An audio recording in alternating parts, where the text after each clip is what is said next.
Your brain was literally not built to handle money. Not in the way money works today.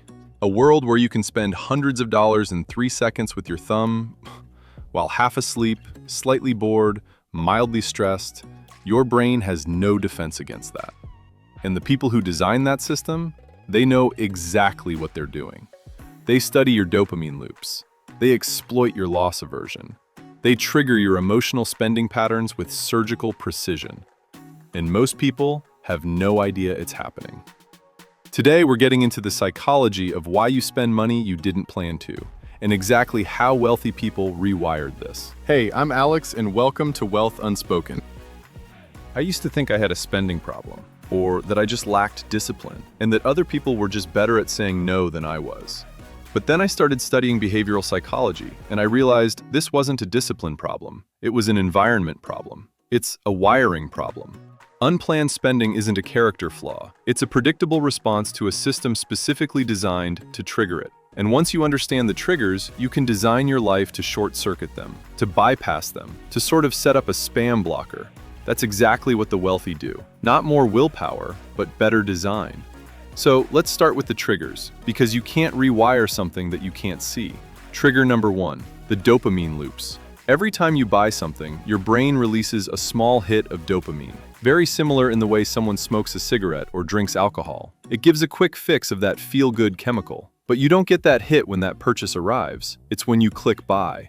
That anticipation loop is addictive. And every app, every website, every one-click checkout is engineered to get you to that click as fast as possible, before the rational part of your brain catches up.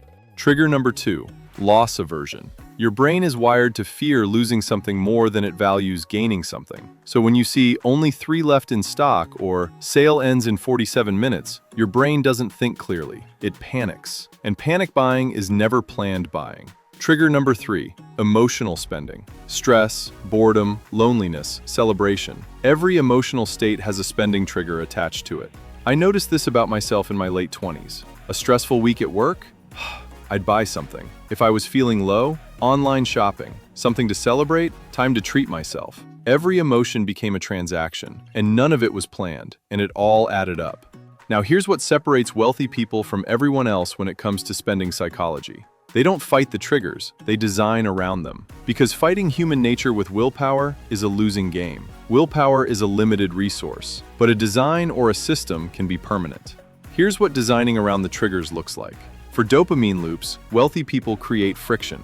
They remove the saved payment details in their shopping account. They install website blockers during weak moments. They add a 48-hour rule. Like, if they still want it in 48 hours, maybe they'll buy it then. But most of the time, the urge is gone. For loss aversion, they reframe the scarcity. Instead of thinking, I'll lose this deal, they think, I'll lose this money. Flip the loss aversion back onto the spending itself. For emotional spending, they build replacement patterns. When the urge to spend hits, they have a list of free alternatives. A walk, a call, a workout. Something that addresses the emotion without a financial transaction.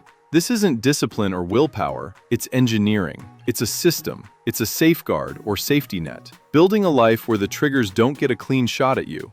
But this is where it gets really interesting, because there's a deeper psychological pattern behind all of this, and wealthy people tend to understand it better than almost anyone else. You will always behave consistently with the environment that you're in. Always. Put yourself in a casino, you gamble. Put yourself in a mall, you spend. Put yourself in a room full of people building wealth, you build wealth. Your environment is not neutral. It is either working for you or against you every single day. The wealthy don't rely on motivation to not overspend. They build environments where overspending is harder. Apps deleted, notifications off, credit cards not saved. Physical distance between themselves and the things most likely to trigger them. I restructured my entire digital environment after I understood this. I deleted shopping apps, I unsubscribed to all promotional emails, I stopped following influencers who were always trying to sell me something, and I removed my card details from every site. Did I still want things?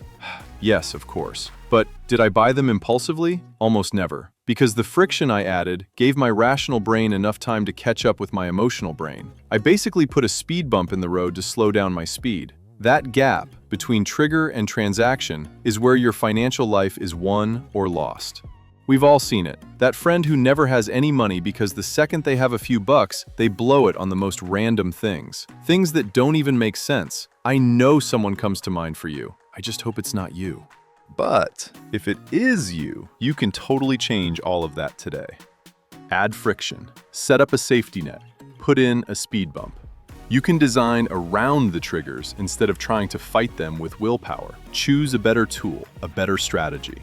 Start using that same psychology in your favor. Replace the habits that keep pulling you backwards and build an environment that makes better decisions easier.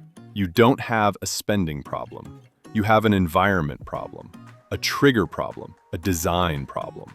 You're not weak. Your brain was never built for the one-click checkout algorithm system. You weren't equipped for dopamine-engineered shopping experiences.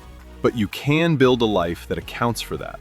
You can design around the triggers because you're smart enough to stop fighting your brain and start designing around it.